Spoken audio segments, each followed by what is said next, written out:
E vamos para a palavra de hoje.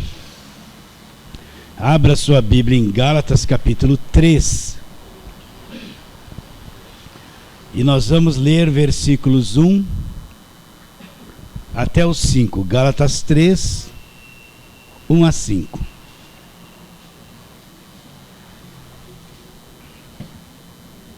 Vou ler. Ó Gálatas insensatos, quem vos fascinou a vós outros, ante cujos olhos foi Jesus Cristo exposto como crucificado? Quero apenas saber isso de vós.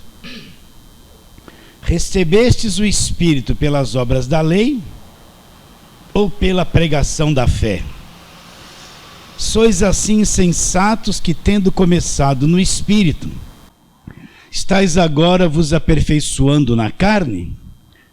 Terá sido em vão que tantas coisas sofrestes, se na verdade foram em vão? Aquele, pois, que concede o Espírito e que opera milagres entre vós, porventura o faz pelas obras da lei ou pela pregação da fé? Vamos à mesma pergunta, tá? Até o fim. Por que Paulo escreveu essa carta aos Gálatas? Eu sei que você poderia se levantar, vir aqui e me dar uma aula, mas vamos em frente. Paulo foi na região da Galácia e fundou igrejas. E o que Paulo pregou para os Gálatas? Pregou o evangelho da graça de Deus. O que diz em Efésios 2:8? Não se canse de ouvir isso. Porque pela graça sois salvos mediante a fé. Isto não vem de vós, é um dom de Deus. Não vem de obras, para que ninguém se glorie. Então, como é que eu sou salvo? Eu sou salvo pela graça de Deus. Essa graça que veio através de Jesus Cristo. Vamos ler isso. João capítulo 1, vamos lá. João capítulo 1, versículo de número 16 em diante. João 1, 16 em diante. Diz assim: porque todos nós temos recebido da sua plenitude e graça sobre graça. Agora olha esse versículo 17, é o divisor. Leia e entenda. Porque a lei foi dada por intermédio de Moisés, ponto e vírgula. O que veio por intermédio de Moisés? A lei que cobriu toda a velha aliança, todo o Velho Testamento. Isso veio por meio de Moisés.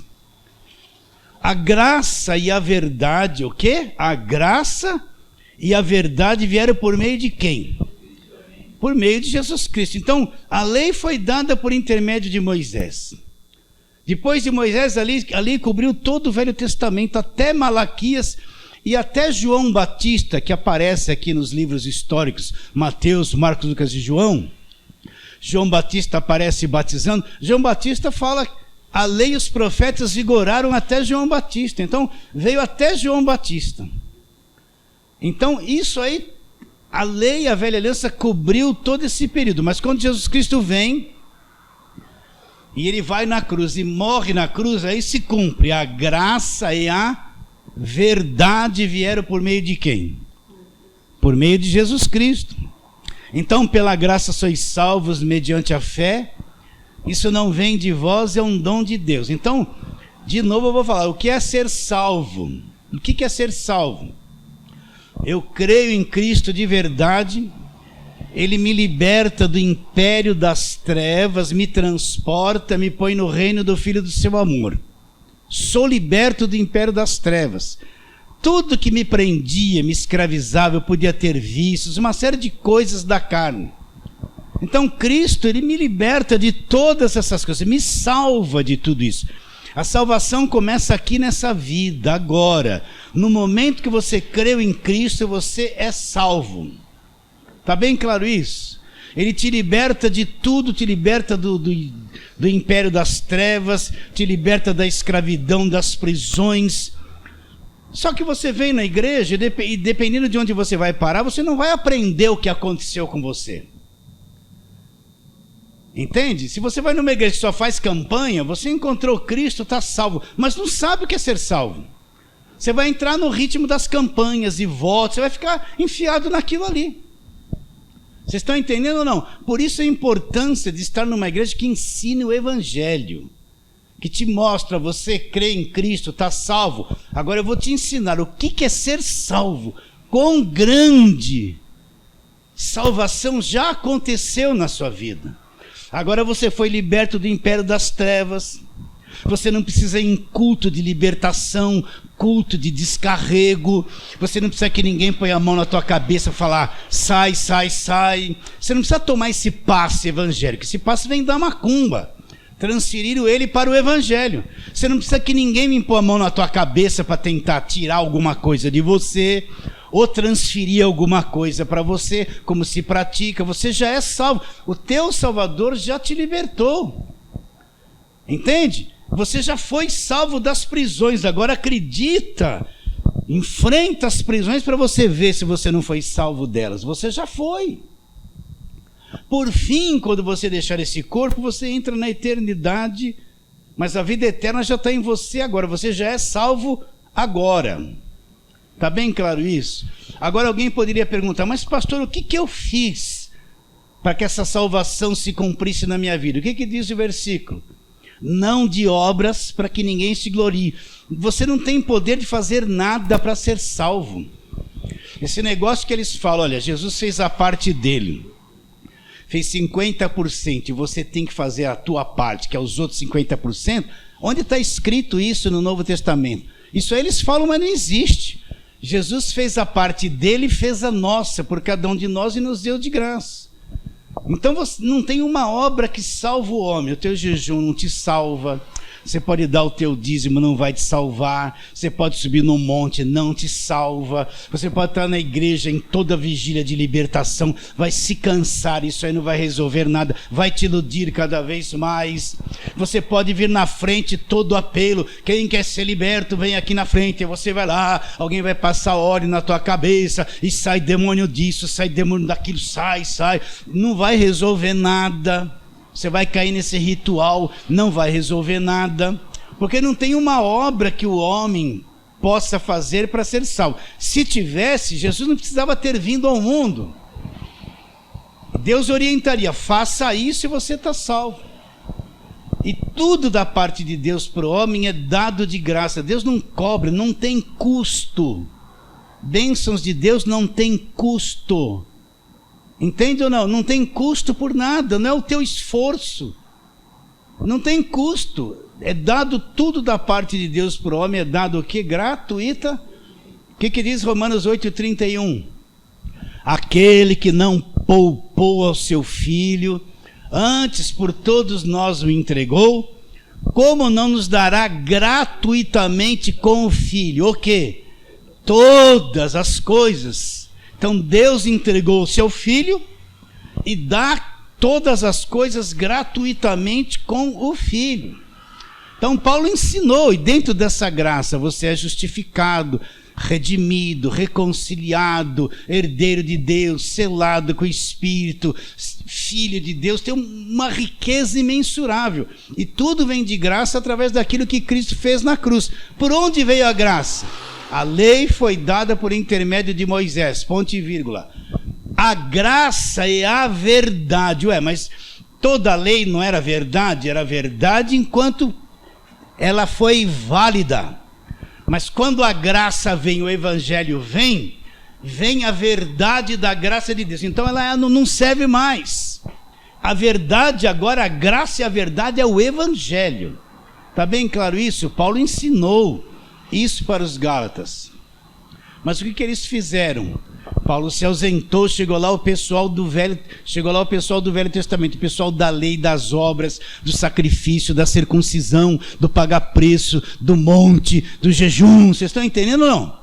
Né? Das regras, não pode isso, não pode aquilo, aquilo é pecado.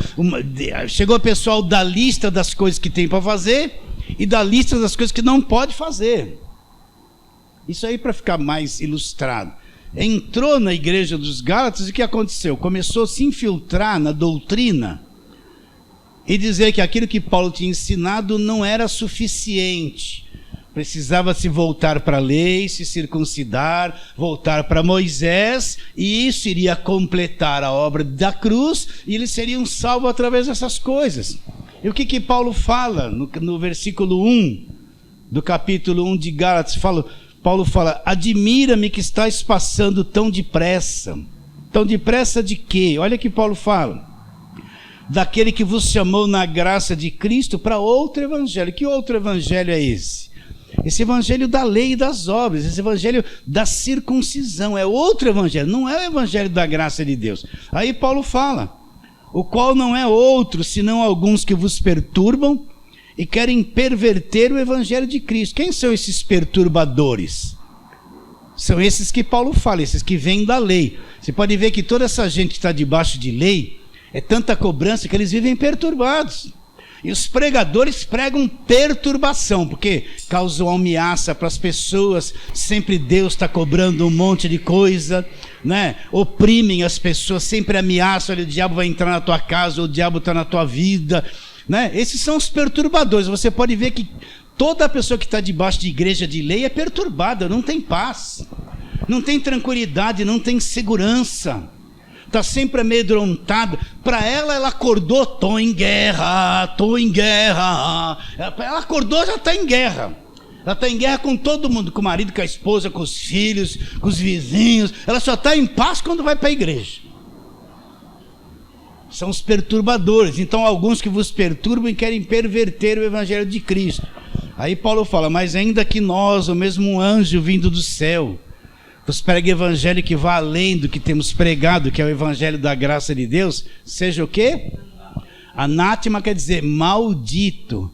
E ele diz de novo no versículo de número 9, ó: assim como já dissemos e agora repito, se alguém vos pregue evangelho que vai além daquele que recebesse, seja anátema. Então Paulo vai tecer considerações mostrando que os Gálatas foram por um caminho errado. E nós chegamos no capítulo 3. Esse capítulo 3, alguns domingos passados eu já falei sobre ele, mas vamos falar de novo. Então Paulo diz: Gálatas insensatos. O que é uma pessoa insensata? É uma pessoa que faz o que não tinha que fazer, assume compromisso que não tinha que assumir, faz coisas que não era para fazer, enrola a vida dela toda, se envolve. É um insensato, faz um monte de coisas que não tinha que fazer. Então Paulo fala: Gálatas insensato, quem vos fascinou? Esse fascinar, outra tradução fala enfeitiçou, né? Como se o pessoal da lei fosse lá e enfeitiçasse eles para largar o evangelho da graça de Deus. E ele fala: ó Gálatas insensatos, quem vos fascinou a vós outros? Agora Paulo explica o que ele pregou lá nessa frase aqui: ante cujos olhos foi Jesus Cristo exposto como crucificado. Então o que Paulo fala? Diante dos olhos de vocês eu expus o quê? Cristo crucificado. Então eu tenho um amigo pastor que, além de pastor, ele é pintor. E ele pinta bastante quadros, né? Faz muitos anos que eu não vejo. E de vez em quando ele alugava certas salas em lugares especiais, e ele fazia uma exposição dos quadros dele. Ele tinha lá muitos quadros. Ele pegava todo o material de trabalho dele e arrumava aquilo nesses shoppings, nessas galerias, e expunha todo o trabalho dele. Ali era visto todo o talento e a capacidade que ele tinha na forma de quadros, estava exposto sobre todo o trabalho dele. O que é expor Cristo como crucificado? Paulo fez uma exposição, pregou para os Gálatas todo o trabalho de Cristo realizado na cruz, parte por parte, expôs todo o trabalho da cruz, do Cristo crucificado. Então, presta atenção. Eu sei que na internet você vai ouvir pregadores da graça que vão dizer assim, olha, ou é Jesus de Nazaré, ou é o Jesus ressuscitado. Mas eles estão esquecendo do Jesus crucificado, do Cristo morto. Porque na morte de Cristo na cruz aconteceu coisas extraordinárias. Então, Jesus teve o ministério em 3 períodos. Primeiro, ele nasceu como homem, ele veio como Jesus de Nazaré, de Nazaré porque ele nasceu na cidade de Nazaré. Não era o nome dele Jesus de Nazaré, era Jesus. Mas como ele nasceu na cidade de Nazaré, né? É que nem Paulo da cidade de Tarso. Então ficou Paulo de Tarso, né? Nazaré era a cidade dele. Então a primeira parte do ministério dele, ele nasceu da Virgem Maria, judeu, ele vai cumprir a lei, ele vai ser o último sacrifício da lei e vai libertar-nos da lei. Agora, quando ele vai para a cruz, é a segunda parte. Quando ele morre, nós vamos ver aqui, é aí que o véu é rasgado, é aí que os pecados são cravados, é aí no Cristo morto que a dívida é paga, é aí que o castigo que nos traz a paz cai sobre ele, é aí que o pecado é aniquilado, é no Cristo morto que o diabo é destruído. Para que por sua morte, Hebreus 12,14, presta atenção, veja e entenda isso. Para que por sua morte ele destruísse o que tinha o império da morte, a saber, o diabo. Para que por sua morte, então na morte dele, quando ele morre, essa morte foi o meio pelo qual Deus destruiu o diabo. Não está escrito isso, não é isso que está na sua Bíblia. Então, Paulo expôs tudo que Cristo fez na cruz. É isso que nós vamos trabalhar agora. Vamos lá. Então vamos recapitular. Primeira carta de Paulo aos Coríntios, capítulo 1. Vamos lá. Primeira carta de Paulo aos Coríntios, capítulo 1. Revisar isso bastante para que a gente saiba. Assim, e a terceira parte do ministério de Jesus, ele ressuscita e é o glorificado, o ressuscitado, né? A terceira parte do ministério dele. Mas olha, se não há a morte, como ligar o de Nazaré para o ressuscitado? Então esse meio é muito importante e não pode ser desconsiderado. Então vamos lá, 1 Coríntios 1:18. Leia e entenda. Certamente a palavra da cruz é loucura para os que se perdem. Então, falar do Cristo crucificado, o Cristo morto, é loucura para os que se perdem. Mas para nós que somos salvos, o que é a palavra da cruz? É o poder de Deus. Então, o que é a palavra da cruz? É o Cristo exposto como crucificado que Paulo pregou para os Gálatas. É tudo que aconteceu na cruz em nosso benefício. Na realidade, a palavra da cruz é a pregação do Evangelho. Porque se ele não vai para a cruz e não morre, não tem justificação. O pecado não é quitado, o diabo não é destruído, as maldições da lei continuam em pé, a lei continua em vigor. Entende? Como ele vai estabelecer um novo testamento no sangue se ele não derrama esse sangue na cruz? Então não haveria pós-cruz. Qual a base da nova aliança se ele não morresse ali? Então a palavra da cruz é expor tudo que aconteceu na cruz a meu favor. A palavra da cruz é loucura para os que estão perdidos, mas para nós que somos salvos, o que é? Poder de Deus. Presta atenção. Então alguém perguntaria: pastor, aquele Cristo, quando ele diz ali está consumado e morre, aquilo ali é o poder de Deus? Que estranho. Porque eu que vim do meio pentecostal, o poder de Deus era gritar. O poder de Deus era vestir o sapato de fogo, não posso me controlar. Isso que era poder de Deus. O poder de Deus era ficar fazer essas coisas. Só que isso não é poder de Deus. Nunca foi. Nem Espírito Santo, é uma farsa da carne isso aí. Então ele falou que a palavra da cruz é o poder de Deus para quem acredita. Vocês estão com a mente aberta para... Então o poder de Deus se manifestou ali, tudo a nosso favor foi realizado ali. Continua a leitura, nesse mesmo capítulo. Olha o que ele fala. Versículo 23. Mas nós pregamos a Cristo crucificado. O que é o Cristo crucificado? É o Cristo morto. Escândalo para os judeus, loucura para os gentios, mas para os que foram chamados, que somos nós, tanto judeus como gregos, pregamos Cristo. Que Cristo é esse? O crucificado. Olha o que ele fala que é esse Cristo: poder de Deus e sabedoria de Deus. Então esse Cristo crucificado é o poder de Deus. E a sabedoria de Deus, foi isso que Paulo expôs para os Gálatas. Paulo mostrou tudo que veio da cruz para eles e foi dado gratuitamente. Eles foram chamados na graça. Foi isso que Paulo explicou e ensinou para aquela igreja que ele fundou, a igreja da Galácia. Era isso que ele estava dizendo. Olha no capítulo 2 dessa mesma carta aí. Capítulo 2 de primeira carta de Paulo aos Coríntios, versículo 2. Porque decidi nada saber entre vós, senão Jesus Cristo e este crucificado. Paulo falou, olha, eu não quis usar sabedoria humana, eu não vim contar historinha para vocês, eu não vim falar nada do judaísmo, eu não vim falar nada dos milagres de Jesus, eu decidi nada saber, senão só uma coisa, Jesus Cristo e este na cruz, crucificado. Para que Paulo só falou isso para eles? Olha lá, ele responde no versículo 5. Para que a vossa fé não se apoiasse em sabedoria de homem, sabedoria humana, mas se apoiasse aonde? No poder de Deus. Então que a palavra da cruz é loucura para os que se perdem, mas para nós que somos salvos é poder de Deus. Então Paulo ensinou tudo que aconteceu na cruz, para que a fé deles não se apoiasse em sabedoria dos homens, se apoiasse no poder de Deus, naquilo que aconteceu na cruz. Está bem claro isso na sua mente? Isso é o poder de Deus, o Cristo crucificado. Você está entendendo isso? Repare bem. Se eu estou na televisão e falo assim, olha, estou lá na televisão representando a igreja, olha, você que está angustiado, faço aquela cara assim, de interessado.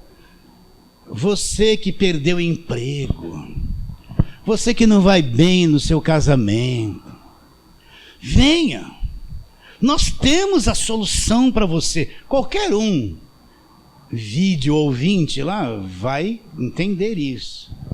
Agora se eu chego para você e falar, tudo já aconteceu na cruz, quem está lá não entende nada,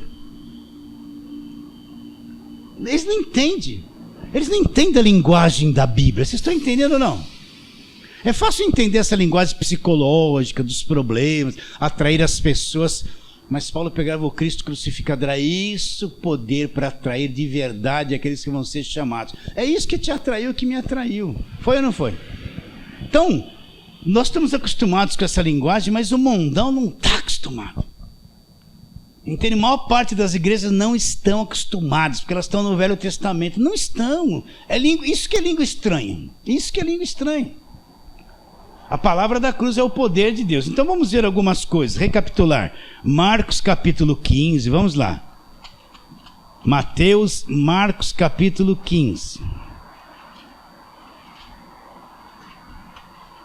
Vamos ver ali Jesus na cruz e Jesus morrendo. E vamos ler ali versículos 33 a 39. Chegada a hora sexta, Jesus está na cruz. Houve trevas sobre toda a terra, até a hora nona. A hora nona clamou Jesus em alta voz: Eloi, Eloi, lama sabachthani, que quer dizer: Deus meu, por que me desamparaste? Alguns dos que ali estavam ouvindo diziam: vede que chama por Elias. Olha a cabeça deles. Vede que chama por Elias. Não tem nada a ver. Um deles correu a embeber esponja em vinagre, pondo-a na ponta de um caniço dele de beber, dizendo: deixai ver se Elias vem tirá-lo. Mas Jesus, dando um grande brado, expirou.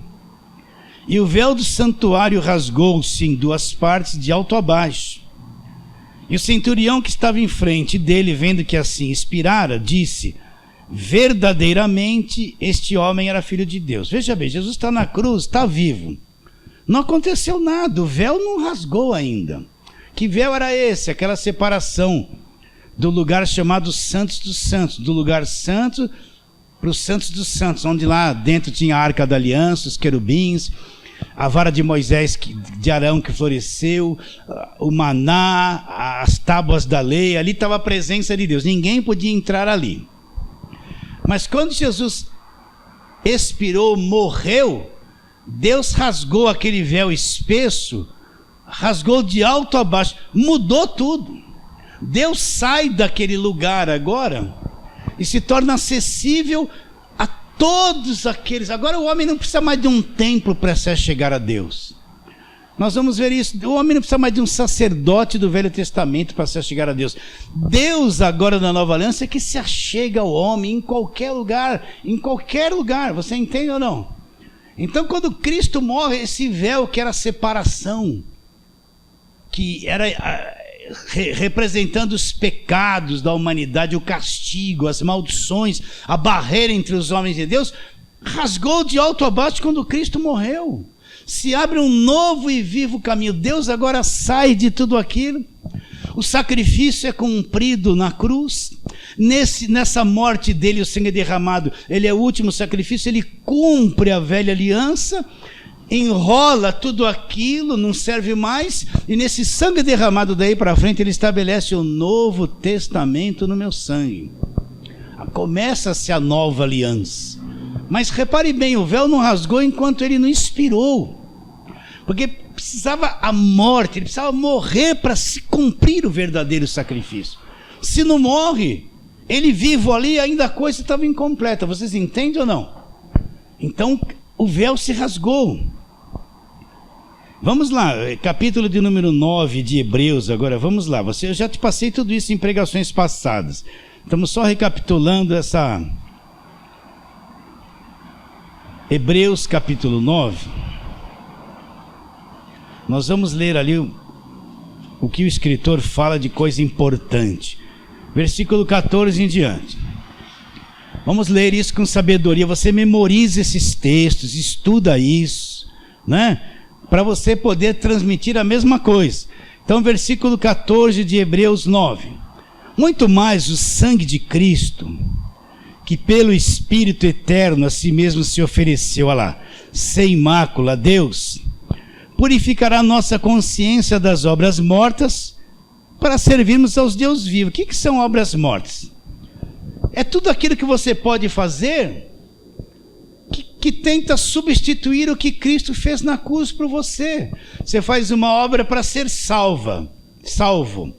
Mas o Cristo já te salvou na obra dele, então é uma obra morta. É uma obra religiosa que você faz pensando que agrada a Deus, mas quando se compara ao que Cristo já fez por você, é uma coisa morta. Parece viva para a religião, mas é morta em relação a Deus. Por quê? Porque você está fazendo coisas para tentar substituir o que Cristo já fez por você gratuitamente. Vocês estão entendendo ou não? Cristo já te libertou na cruz, mas eu estou fazendo jejum para me libertar. Para a religião parece uma coisa viva, mas é uma coisa morta. Por quê?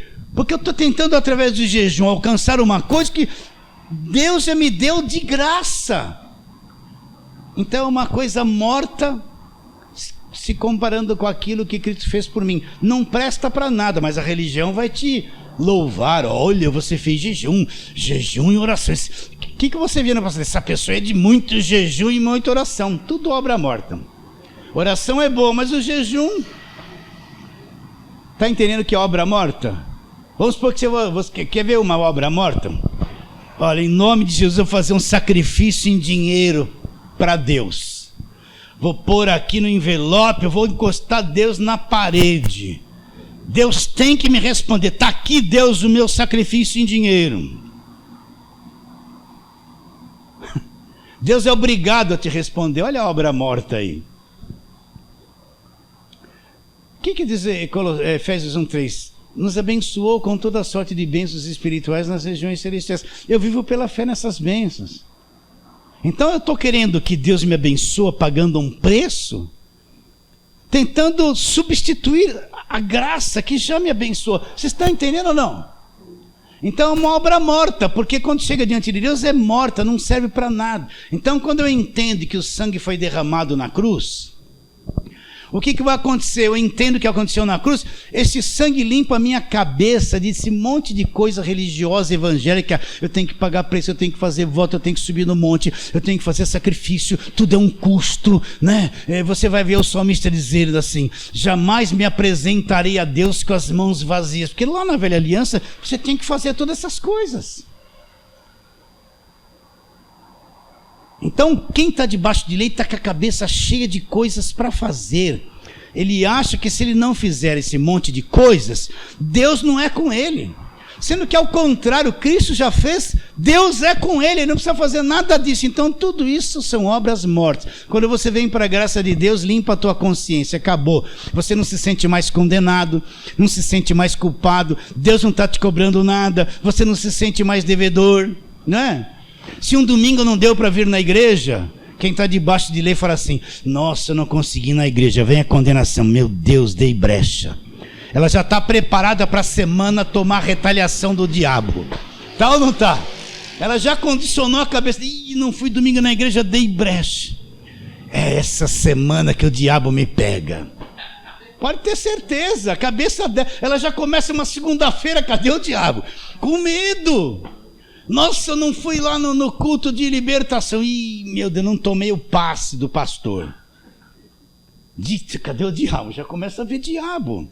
Vocês estão entendendo a cabeça deles como é? São as obras mortas. Mas quando você entende a graça de Deus, limpa a tua cabeça desse monte de coisa que a igreja obriga você a fazer, que não serve para nada. É tudo morto, não tem efeito nenhum. Tem efeito para a liderança da igreja, mas para você não tem nada. Então, olha lá o versículo 14. Muito mais o sangue de Cristo, que pelo Espírito eterno a si mesmo se ofereceu sem mácula a Deus, purificará a nossa consciência das obras mortas para servirmos Deus vivo. Agora, presta atenção, nós vamos falar da morte dele, olha lá. Por isso mesmo, ele é mediador da nova aliança, a fim de que, intervindo a morte para a remissão das transgressões que havia sobre a primeira aliança, recebam a promessa da eterna herança aqueles que têm sido chamados. Porque onde há testamento, é necessário que intervenha a morte do testador. Pois um testamento só é confirmado no caso de mortos, visto que de maneira nenhuma tem força de lei enquanto vive o testador, né? Até aí tá bom. O que ele está explicando? Vamos supor, vou dar o mesmo exemplo, a pessoa tem vários imóveis, então ela vai fazer um testamento, ela tem 3 filhos, vai passar um imóvel para cada filho. Ela vai lá no cartório, faz um testamento: olha, quando eu morrer, essa casa aqui vai pertencer a este filho, aquela outra a este, o sítio a este, e essa fazenda vai dividir uma parte para cada um, tá? Ela faz isso, deixa tudo escrito, fez o testamento dela. Mas o testamento dela é válido enquanto ela está viva? Não, nenhum dos filhos pode chegar lá e pegar a coisa antes. Por quê? Porque só vai ser válido quando ele morrer. Aí o testamento tem força de lei. É isso que ele está explicando. Como eu seria justificado? Como eu receberia essa nova aliança? Presta atenção, essa herança dada de graça. Se o testador não morresse na cruz, ainda que haveria todas essas promessas, elas não fariam parte da minha vida. Por quê? Porque o testador está vivo. Está claro? Mas quando ele morre, cada filho, por lei, tem direito a pegar a sua parte. Então, quando o Cristo morre, se ele está vivo, não adiantava nada. Mas quando ele morre, o Cristo morto, quando ele morre, então o testamento passa a ter validade. Eu recebo a herança de Deus. Sou filho de Deus, justificado, herdeiro de Deus. Tudo que vem da cruz para mim agora se tornou o testador, aquele que me passou todas as coisas, morreu. A nova aliança está em vigor. O testador morreu. Tudo se tornou válido para mim agora. Então tudo que pertencia a ele passa a pertencer a quem? A mim. Pela graça sois salvos mediante a fé. Eu sou filho de Deus, selado com o Espírito Santo, foi abençoado com todas as bênçãos nas regiões celestiais, liberto do império das trevas. Vocês estão entendendo a riqueza que nós recebemos? Mas e se ele não morre? Então tudo isso não era válido. Você entende agora que na cruz tudo muda. Todo o Velho Testamento é tudo muito bonito, tudo a história, as batalhas, as vitórias, a fé que eles tiveram. Mas quando Cristo vem e morre na cruz, estabelece uma nova aliança, muda tudo. Você já cansou de me ouvir falar isso? Eu estou cansado de falar, acho que eu não vou falar mais. Mas mudou tudo, se encerra uma aliança, começa-se outra aliança no sangue de Jesus, e nós passamos a ser herdeiros de tudo que Deus possui pela morte de Cristo na cruz. Você é herdeiro de Deus? Vamos ler um versículo? Vamos. Gálatas, nós vamos ver isso mais para frente. Vamos lá, Gálatas, capítulo de número 4. Vamos ler, né? Isso aqui você tem que decorar esses textos e nunca mais esquecer. Capítulo 4, versículo 4. Diz assim: vindo, porém, a plenitude do tempo, quando o tempo se cumpriu, Deus enviou o seu filho, lá, Jesus, nascido de mulher, nasceu debaixo da lei, era judeu, nasceu debaixo da lei, para resgatar os que estavam sob a lei, a fim de que recebêssemos a adoção de filhos.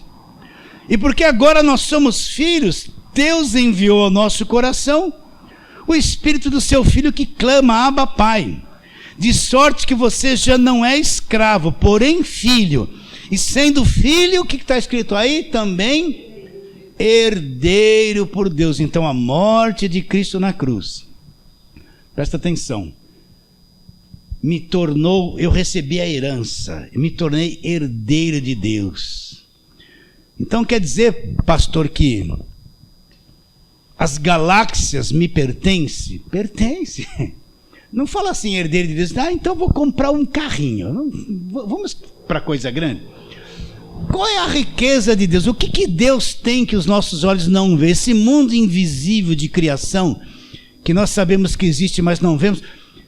O que de riqueza Deus tem no universo? Quais as riquezas que existem nos lugares celestiais onde Deus está? Olha, é uma coisa tão sobrenatural que a nossa mente não consegue nem captar.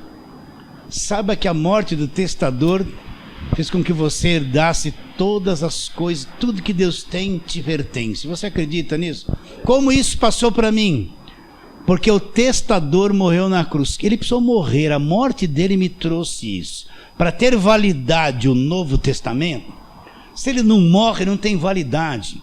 Mas ele morreu, entrou em vigor o Novo Testamento, e nós recebemos tudo que vem de Deus através da morte dele na cruz. É isso que Paulo expôs. O que Paulo fala? Eu expus para você, Gálatas, para vocês, Cristo crucificado. Eu expus todo o trabalho dele. Vocês estão saindo disso, indo para outra coisa que não é evangelho, voltando para trás, para a escravidão, voltando para a lei. Está claro isso ou não? Vamos lá de novo, esses versículos que você já sabe de cor, e eu cansei. Eu já cansei de falar eles estão tão dentro aqui que eu cansei. Colossenses, vamos lá, Colossenses. Pastor, se eu falo assim, cansou? Cansei. Mas eles estão vivos, né? Então, Colossenses, aquilo lá que a gente lê todo dia aqui quase, 2, 14 e 15, olha lá. Ele diz: tendo cancelado o escrito de dívida, que era contra nós, que constava de ordenanças, nos era prejudicial, removeu inteiramente, não deixou nem um pouquinho, encravando na cruz. O que é uma coisa cancelada? Cancelou, não existe mais. Então, olha o que ele... Vamos ler de novo. Tendo cancelado o escrito de dívida que era contra nós, que constava de ordenanças. Que escrito de dívida que era contra nós? E eram ordenanças, a lei, a velha aliança que nos acusava, a lei que nos falava assim, é pecador, né? Você cobiçou, está perdido, você mentiu. A lei era um escrito de dívida contra nós. Eram as ordenanças, nos era prejudicial. Ele cancelou fazendo o quê? Encravando aonde? Na cruz. Então quando ele morre, ele destrói a lei ali na cruz, na sua morte. Acabou, gente. Acabou ou não acabou? Acabou. Então aonde é que essa dívida foi paga? Foi paga onde? Na cruz. Então nós não devemos mais nada. Essa falsa doutrina mentirosa que você tem que pagar preço. Pagar preço é se prejudicar em alguma coisa. se matar para fazer outra, jejuar para agredir a tua carne, estou pagando o preço do jejum, sabe? Essa coisa é tão perniciosa, é tão mentirosa. Essa doutrina do pagar preço está enfiado no meio das igrejas, principalmente os pentecostais, que ele tem que pagar preço para tudo, né? Eles não entendem que tudo foi pago na cruz. A dívida que a lei punha em real se acabou na cruz. Cristo pagou. Cristo crucificado resolveu o nosso problema. Sim ou não? O que Deus vai cobrar de você? Presta atenção. A igreja quer cobrar o teu dízimo toda hora, o teu sacrifício, o teu dinheiro. A igreja quer te cobrar um monte de coisa. A igreja falsa. Está entendendo isso? Ela quer te cobrar. Agora, Deus quer te cobrar alguma coisa? O que Deus quer te cobrar? Tudo que tinha que ser cobrado, Jesus pagou. Aquele sangue não foi derramado para o diabo, foi derramado para Deus. É o sangue da nova aliança. Tudo que tinha que ser pago, Jesus pagou no meu lugar para Deus. Pagou ou não pagou? Então Deus não tem mais o que cobrar de mim. A dívida está paga. Ele não tem mais o que cobrar. Deus não está te cobrando nada.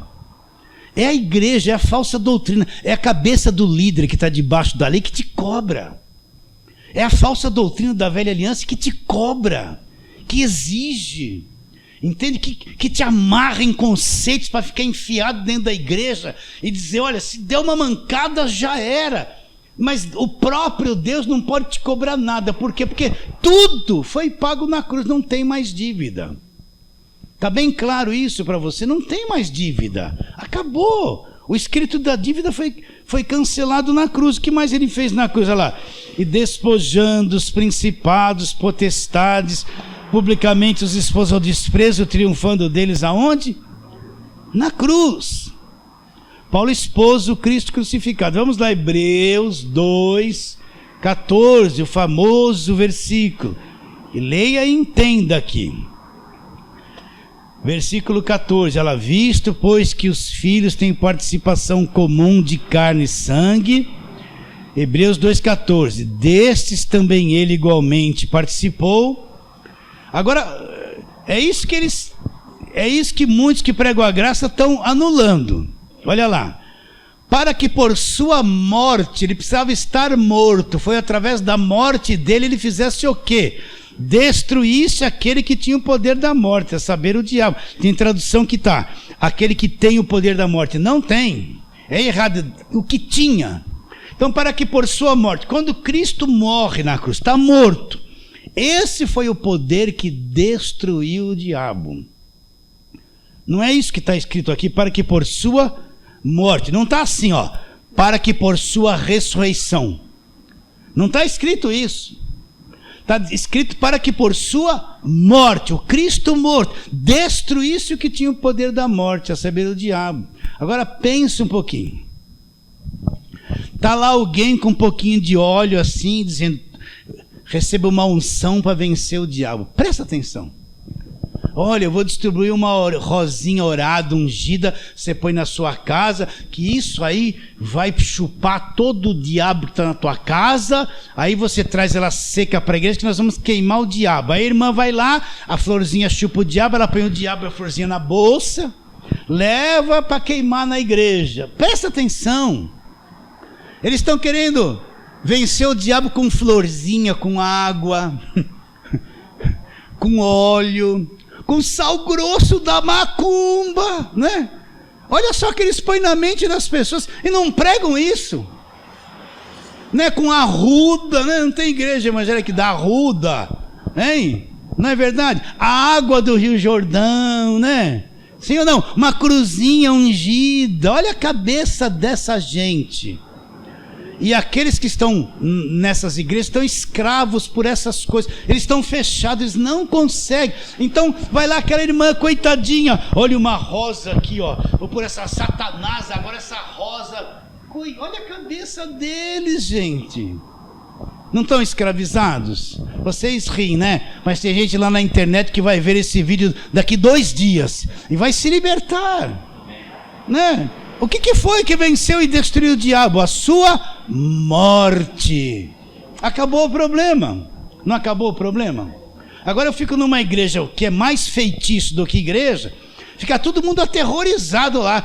Aí se manifesta o demônio. O que você está fazendo? Eu estou na vida de todo mundo. Quem não pegou envelope, eu vou acabar com as finanças. Não é isso que você vê? O demônio trabalha para eles, hein? É servo deles. Faz tudo o que eles querem para ter medo, para tomar o dinheiro das pessoas. Não é verdade isso? Você já não viu isso na televisão? Destruiu ou não destruiu? Para que por sua morte destruísse o que tinha o poder da morte, a saber, o diabo. Agora, Hebreus 10, ainda temos um tempinho. Hebreus 10, nós estamos aí no 2, vai para o 10. Hebreus 10, 19 a 20. Não, 19 até 22, vamos lá. Tendo, pois, intrepidez para entrar nos santos dos santos. Como? Pelas minhas obras, pelo meu jejum, pelo meu esforço? Não, pelo sangue de Jesus, pelo novo e vivo caminho que ele nos consagrou, pelo véu, isto é, pela sua carne. Tendo grande sacerdote sobre a casa de Deus, aproximemo-nos com sincero coração, em plena certeza de fé, tendo o coração purificado. Olha a má consciência de novo aqui, das obras mortas.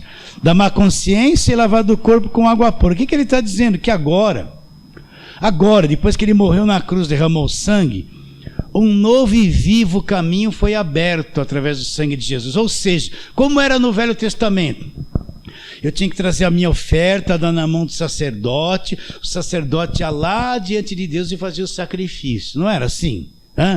Não era assim, né? Eu não podia ir direto. E onde estava Deus? Num lugar chamado Santos dos Santos, lá enfiadinho, escondido. Eu não podia me chegar a ele, eu dependia de um homem que pegasse a minha oferta e fosse fazer aquilo por mim. Eu ficava ali, coitado, não podia fazer nada. Não é isso? E Deus estava lá no lugar Santos dos Santos. Agora, depois que Jesus morreu, o sangue dele abriu um novo e vivo caminho. Eu posso entrar naquele lugar lá agora, que nem existe mais. Mas intrepidez, porque Deus agora saiu daquele lugar. Qualquer um tem acesso direto a Deus em qualquer lugar. Não tem mais lugar santo. Não tem mais templo de Salomão que Deus só está lá. Ou então vou lá na minha igreja, pensando que igreja é o prédio, que Deus só vou falar com Deus lá na minha igreja. Você tem acesso a Deus em qualquer lugar do planeta. Não tem mais lugarzinho especial. Não tem mais lugarzinho santo que Deus só está lá. Vocês estão entendendo? Deus não está preso em lugar nenhum desses. Andando na rua, você está na presença de Deus. Dentro do mercado, você está na presença de Deus. No carro, irritado com o trânsito, você está na presença de Deus. Você pode falar com Deus ali, que Deus está. Não tem lugar santo mais. Acabou. Você não precisa mais de homem nenhum para se chegar a Deus. Você não precisa do pastor para se chegar a Deus. Você não precisa da oração do pastor. Vamos pedir a oração do pastor. Não precisa. A sua oração funciona. Você não precisa dos bispos, que são homens de Deus. Entende? Homem de Deus. Isso aí é tudo uma falácia. Você não precisa do apóstolo, o homem consagrado. Deus só atende ele. O resto é um monte de coitado que precisa pôr a mãozinha nele. Ele se tornou o Padre Cício, né? É o super santo. Vocês estão entendendo? Essa é a visão de escravidão que eles põem na cabeça das pessoas, se tornam escravo de líderes. Eu tenho uma cobertura apostólica. Se eu não tiver um apóstolo, eu estou fora da visão, estou fora da cobertura. Cristo é a tua cobertura. A tua cobertura não é apóstolo nenhum. Cristo é a nossa cobertura. O novo e vivo caminho está aberto pelo sangue de Jesus. Nós estamos na presença de Deus em qualquer lugar. Deus, você tem que acreditar que Deus te ouve. E que você não precisa de homem nenhum para se chegar a Deus. Não precisa de igreja nenhuma para se chegar a Deus. Não precisa de sacerdote nenhum, de pastor nenhum, de apóstolo, de bispo. Não precisa de ninguém, porque Cristo já supriu a tua presença junto com Deus. Agora você tem que acreditar que quando você ora, Deus ouve. Ora por mim, ora por mim. Oração forte, é a maior mentira. O cara que atrai as pessoas para o culto dele, eu vou fazer uma oração forte, poderosa. Que oração forte, poderosa? Que besteira é essa? Vocês estão entendendo? Aí os coitadinhos que não conhecem o evangelho, não, ele tem oração forte, vamos lá. Aí o cara vai pegar o microfone, vai ser forte mesmo, põe no último volume, vai gritar na orelha de todo mundo, e sai, põe a mão na cabeça, isso era todo mundo assim, é 1, é 2, é 3, todo mundo junto agora, sai! Isso é oração forte? Ou é uma grande ignorância do evangelho? E sempre a mesma coisa, aumenta o volume. O novo e vivo caminho foi aberto agora, aonde? Olha lá, agora veja bem, ó. Pelo sangue de Jesus, pelo novo e vivo caminho que ele nos consagrou, isto é, pelo véu, pela sua carne. Então a carne era o véu. Quando a carne dele é traspassada, esse véu é rasgado. O sangue é derramado. Agora eu entro e sempre estou na presença de Deus e não saio mais. Mas o que proporcionou? A morte dele, o sangue é derramado, o seu corpo traspassado, o véu rasgado. O que Paulo fala? Eu expus Cristo como crucificado. Toda a obra do Cristo crucificado eu expus diante de vocês. Está bem claro isso na tua mente, meus irmãos? Está bem claro isso? Posso correr um pouquinho? Posso pular algumas coisas aqui?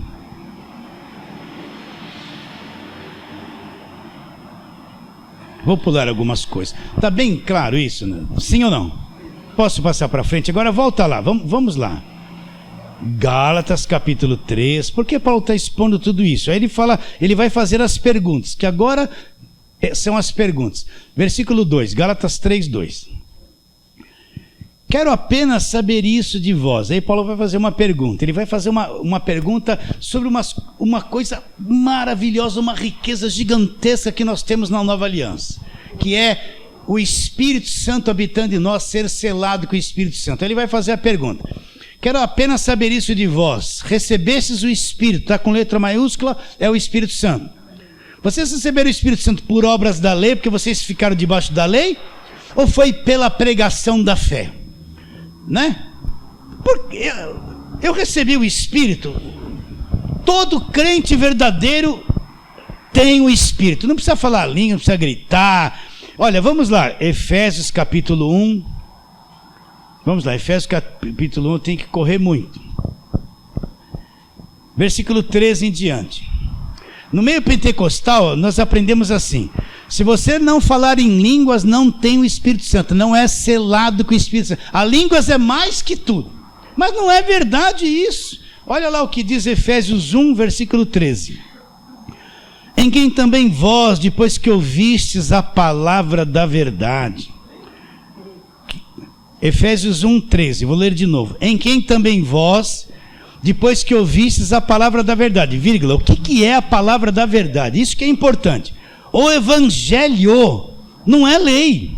O evangelho da vossa salvação, tendo nele, no evangelho, na palavra da verdade, também crido, fostes selados com o Espírito Santo da promessa, o qual é o penhor da nossa herança até o resgate da sua propriedade em louvor da sua glória.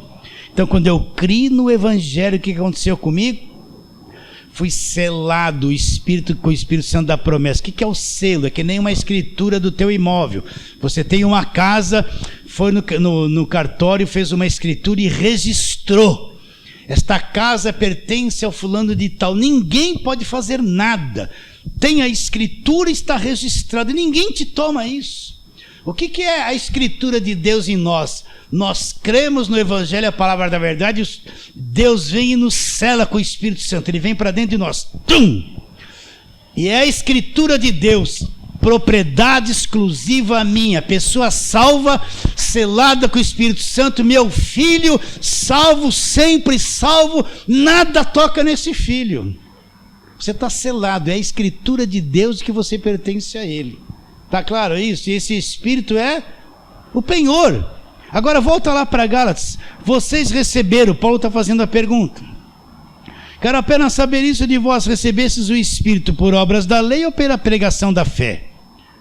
O que me deu direito a ter o Espírito Santo e ser selado com ele? Foi porque eu voltei para a lei? Porque eu fui na quarta-feira no culto de busca do Espírito? Não. Onde está escrito isso? Mostra alguém no Novo Testamento que fez isso. Não está escrito, não é verdade. Agora, as pessoas fazem isso porque é um ritual da igreja, mas não é o que está escrito. Fora o ritual, o que vale é o que está escrito. Agora, eu recebi o Espírito porque eu pratiquei essas coisinhas? Ou foi pela graça de Deus que eu fui selado com o Espírito Santo? Pela graça. Olha o que ele vai dizendo, olha lá. Versículo 3: sois assim insensatos que, tendo começado no Espírito, estão tentando se aperfeiçoar na carne agora. O que é isso? Os Gálatas receberam o Evangelho da graça de Deus, creram, começaram no Espírito. Aí chegou o pessoal da lei, não, volta para as obras. Eles largaram a obra do Espírito e voltaram para se aperfeiçoar nas obras da lei. Insensatos, é isso que Paulo está dizendo. Vocês começaram no Espírito, agora estão nesse negócio aí de lei, tentando se aperfeiçoar na carne. Olha o que ele diz: terá sido em vão que tantas coisas sofresse, se na verdade foram em vão? Agora ele faz a outra pergunta no versículo 5: aquele, pois, que vos concede o Espírito, que opera milagres entre vós, porventura o faz pelas obras da lei ou pela pregação da fé? Então o crente verdadeiro é selado com o Espírito. É porque ele fez esforço, praticou alguma obra para ter isso? Não. É porque pela fé naquilo que Cristo fez, ele teve o direito de ser selado com o Espírito Santo. É totalmente ao contrário, meus irmãos. Vocês estão entendendo ou não? Então, uma das maiores riquezas da nova aliança é que cada um de nós é selado com o Espírito Santo. Deus vem fazer morada. A diferença do Evangelho da graça de Deus para outra religião é isso, que lá tudo é Deus fora. Todas as outras religiões, Deus é fora, Deus é uma imagem, Deus é uma mulher, Deus está num templo, Deus está num lugar. Nós que cremos que somos os filhos predestinados, Deus está dentro de cada um de nós, selados com o Espírito Santo, templos de Deus, santuário de Deus, habitação de Deus. Quer encontrar Deus? Está dentro de você, selado com o Espírito Santo da promessa. Agora, Deus veio para dentro de mim, por quê? Porque eu pratiquei obras da lei? Porque eu fui guardar sábado? Porque eu subi no monte? Porque eu estou no Velho Testamento? Porque isso? Não. Por que Deus vem para dentro de mim? Pela graça sois salvos mediante a fé. Isso não vem de vós, é dom de Deus, não de obras para que ninguém se glorie. Então, na graça de Deus, Deus agora vem para dentro daquele que crê. Deus faz de você o verdadeiro santuário de Deus. Por isso que igreja não é parede, igreja não é construção. Nós pegamos o hábito, vou lá para a igreja. Não. É errado. Eu vou lá para o templo de Salomão. Não. Vou lá para a construção. Não. Isso não tem nada de igreja. Pode ter torre, pode ter cruz. Igreja é você. Se você está andando na rua, a igreja está andando na rua. Se nós nos reunimos, a igreja está reunida. Igreja não é prédio, não é construção. Igreja são todos nós que cremos no Evangelho da graça de Deus, que somos filhos de Deus e somos salvos. O que me deu o direito de ter o Espírito Santo foi obras da lei? Não. O que me deu o direito de ter o Espírito Santo foi a graça de Deus que me selou com o Espírito Santo de Deus. Fala assim, amém.